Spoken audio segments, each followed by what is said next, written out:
ഇന്ന് ഞാൻ നീലാമരി എണ്ണയാക്കുന്നുണ്ട്. അതിനോട് നീലാമരി പറിക്കുന്നു.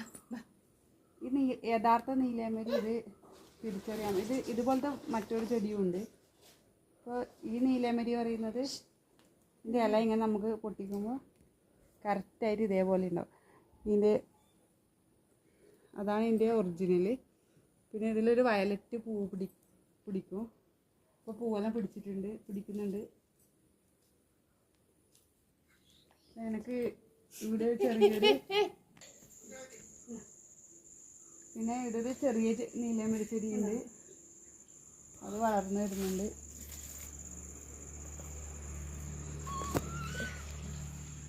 അപ്പോൾ ഞാൻ എണ്ണയ്ക്ക് വേണ്ടിയിട്ട് അപ്പോൾ എന്നെ നീലമരി എണ്ണ തയ്യാറാക്കാൻ വേണ്ടി ഞാനൊരു ചീനച്ചട്ടി, ഇരുമ്പിൻ്റെ ചീനച്ചട്ടി അടുപ്പിൽ വെച്ചിട്ടുണ്ട്. അതിലേക്ക് നല്ല ഫ്രഷായ നീലാമരി ഇട്ട് കൊടുക്കുന്നുണ്ട്.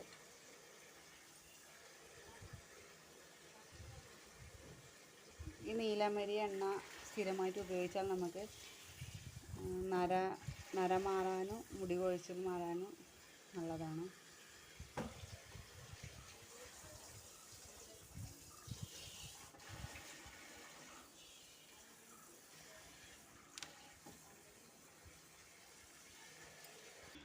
നല്ല ശുദ്ധമായ വെളിച്ചെണ്ണയിലാണ് ഞാനിത് കാച്ചിയെടുക്കുന്നത്.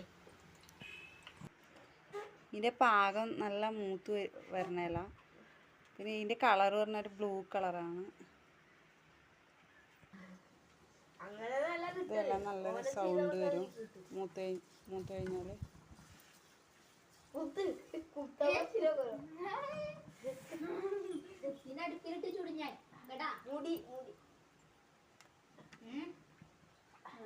ഇത് തയ്യാറാക്കുമ്പോൾ നമ്മൾ മീഡിയം ഫ്ലെയിമിലിട്ട് വേണം തയ്യാറാക്കാൻ വേണ്ടി.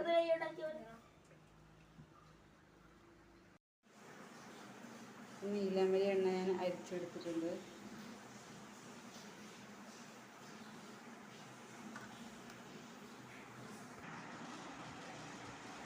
അപ്പോൾ നീലാമരി എണ്ണ ഇതാ നല്ല വയലറ്റ് ബ്ലൂ കളറാണ് എണ്ണ.